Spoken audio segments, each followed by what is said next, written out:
बात करते हैं साउथ एशियन पॉलिटिक्स के हवाले से, जहां भारत में इंतखाबात से कबल एक बार फिर पाकिस्तान पर हमले के हवाले से सोशल मीडिया पर बयानात जारी हो रहे हैं। लेकिन भारत पता नहीं क्यों भूल जाता है कि अल्लाह ताला के फजलो करम से पाकिस्तानी फौज का मोराल बहुत बुलंद है, जबकि तजियाकारों का मानना है कि भारत की जानिब से धमकी आमेज पैगामात से लगता है कि इस बार फिर पाकिस्तान को तवील अरसे के लिए ज़मीनी जंग में उलझाने का सोच रहा है। दूसरी जानिब पाक फौज के शोबा ताल्लुकात आमा ISPR के director general DG lieutenant general Ahmed Sharif Chaudhry ने वाज़ेह किया है कि मार्का हक में भारत पाकिस्तान का कोई भी तैयारा नहीं गिरा सका।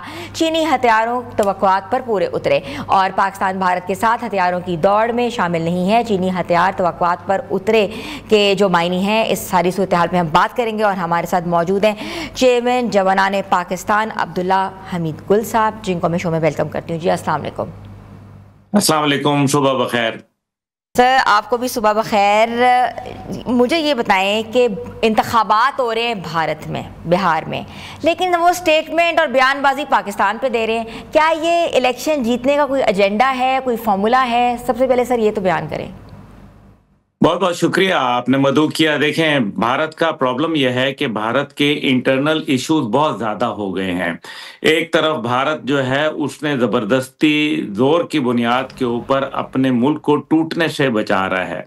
एक तरफ उसके जो सबसे ज़्यादा मशहूर ज़माना रेजिमेंट है आसाम रेजिमेंट, आसाम रेजिमेंट जो है वो हड़ताल कर देती है और बिहार के अंदर आपने खुद देखा उसकी वीडियोस।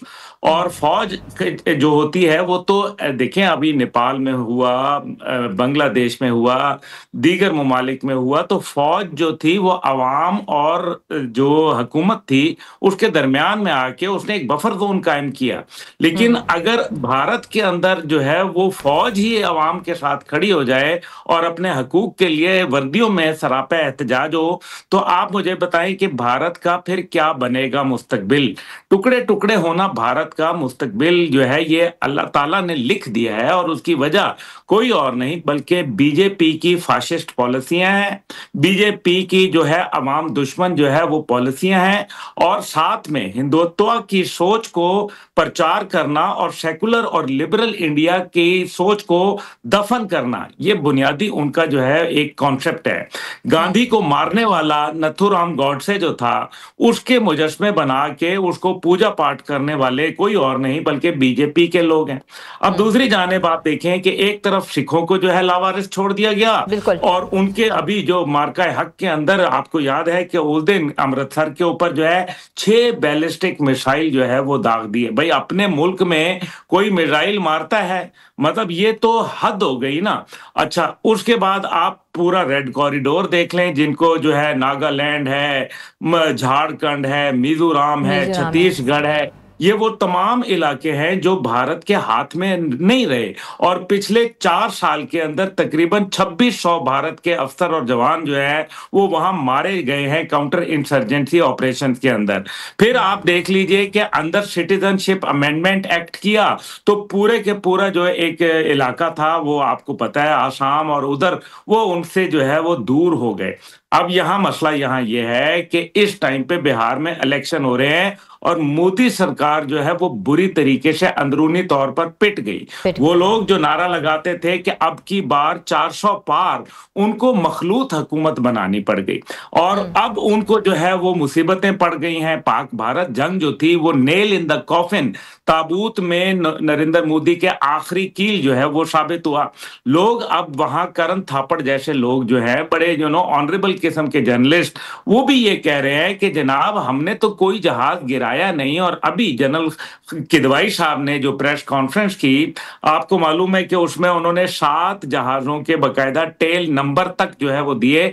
जो जहाजों की दुम होती है उसका बकायदा नंबर दिया 001, 027 और दीगर। तो अब आप मुझे बताएं, इनको कहते हैं सिग्नेचर्स, तो ये जहाजों के सिग्नेचर हमने दिए। दूसरी जानिब जो है वो F-16 कंपनी के जो लॉकहीड मार्टिन है वो कहती है कि कोई जहाज जो है ना पहले पाकिस्तान का गिरा जब अभिनंदन आया था और ना वो आज कोई गिरा। इसी तरीके से पूरी दुनिया जो है, आपने डोनाल्ड ट्रंप को सुना, आखिर डोनाल्ड ट्रंप अमेरिका के सदर हैं, उनके पास जो है वो बहुत चीज़ों की रसाई होती है, इंफॉर्मेशन होती है। उन्होंने हमेशा जिक्र किया 7-0 का। उन्होंने एक दफा भी नहीं कहा, पूरी दुनिया में किसी लीडर ने नहीं कहा कि पाकिस्तान का एक तैयारा भी गिरा। और यही वजह थी कि पूरी दुनिया के अंदर जो राफेल जहाज थे, खुद मॉन्डे अखबार जो फ्रांस का है वो ये कहता है कि हमारे जहाज इंडिया ने गिरवा दिए।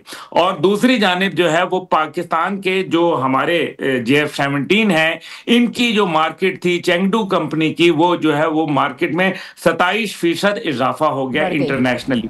तो ये वो तमाम बातें हैं जिनको जाहिर है भारत जो है अंदरूनी कमजोरियों का शिकार है। अभी जो मार्का हक में आपको पता है कि जनरल DS राणा को जो है उनको सैक करना पड़ा, जो उनके इंटेलिजेंस के हेड थे। इसी तरीके से फिर वो दूसरा जो था SP धारकर, वो वाइस चीफ था एयरफोर्स का, उसको जो है वो सैक कर दिया क्योंकि उसने राफेल जो है वहां भेजने से इनकार किया था, कहा था कि पाकिस्तान मारेगा, और फिर वही हुआ। फिर इसी तरीके से जो नदरन कमांड के कोर कमांडर थे और vice chief of army staff थे, उनको गिरफ्तार कर लिया गया क्योंकि उन्होंने कहा कि बर्री कोई भी एक्शन जो है वो हमारे लिए सूटेबल नहीं होगा, क्योंकि हम लाइट वेपन्स के साथ ट्रेनिंग देते हैं, हमें हैवी वेपन के साथ ट्रेनिंग नहीं है। और पाकिस्तानी फौज जो है एक मायानार फौज है, वो वॉर हार्डन है, यानी कि जंग के ऊपर जो है तरबियत हुई हुई है, और वो पिछले 20 साल से हालत जंग में उनके साथ जो है वो जाके हम उनके साथ अगर मामला करेंगे जंग का, तो उसके अंदर सवाए रुसवाई और बदनामी के हमें कुछ नहीं मिलेगा, और यही कुछ हुआ। सर बिल्कुल, आपने बड़ा डीप एनालिसिस बताया है, सिचुएशन बताई है कि इंडिया में क्या हो रहा है, भारत के अंदरूनी मामलात कैसे हो रहे हैं और क्या गुजर रहा है। सर अगर हम बात करें तो ये कहा जा रहा है कि चीनी हथियार तवक्कुआत पर पूरे उतरे, और ये स्टेटमेंट जो है ये दी जा रही है, ऑफिशियल स्टेटमेंट है। तो आप इस बयानी को कैसे ले रहे हैं? देखिए, सबसे बड़ी बात जो है ना, पाकिस्तान के हथियार एक तरफ और बात है, क्या S-400 जो है वो दुनिया में कोई कमतर हथियार है? क्या जो राफेल है वो $288 मिलियन का है, जबकि उसके मुकाबले में F-35 जो कि स्टेट ऑफ द आर्ट जहाज समझा जाता है अमेरिका का, जिसको कहते हैं कि उनका एस तैयारा है, नंबर 1 तैयारा है, वो इस टाइम पे $82.5 मिलियन का है। तो आप देखें 82.5 और $288 मिलियन का, राफेल के जो है 27 साल हो गए हैं सर्विस में, और टोटल 7 हादसात उनको हुए हैं। इसका मतलब यह है कि वो जो हादसात हुए हैं वो भी जंग के अंदर नहीं हुए, मां सवाई इंडिया में जहां 4 तैयारे जंग में गिरे। इसका मतलब है कि 27 साल का मतलब यह है कि ऑलमोस्ट 9 साल में उनका एक तैयारा गिरा था, 4 भारत ने गिरवा दिए। तो राफेल का कोई आखिर मतलब एक स्टेट ऑफ द आर्ट जहाज तो है। मसला यह है कि पाकिस्तानी एयरफोर्स, पाकिस्तानी अफवाज जो है वो क्वालिटी पे बिलीव करती है, क्वांटिटी पे बिलीव नहीं करती। अब ऐसा ही है, मैं आपको आसान जबान में ये कहूं कि एक आदमी के पास 12 बोर बंदूक है और वो तीतर का शिकार करने जाता है, और तीतर जो है बंदे का शिकार कर देता है। ये हमने वही काम किया है, वरना S-400 अगर सामने आ जाए तो दुनिया के अंदर कोई उसका मुकाबला करने के लिए तैयार नहीं है। ये सलाम है हमारी अफवाज को जिन्होंने, और हमारी फजाइया को जिन्होंने S-400 को जो है शिकारी को शिकार कर डाला, अल्हम्दुलिल्लाह। तो हमारी यकीनन PL-15 मिसाइल है, जिसका अभी हमने जब चीन की परेड हुई तो उसके अंदर हमने उसका नजारा भी देखा। इसके अलावा हमारे एयर वेपन कॉम्प्लेक्स के अंदर बेहतरीन मिसाइल बनते हैं। लेकिन भारत का एक और मसला भी है।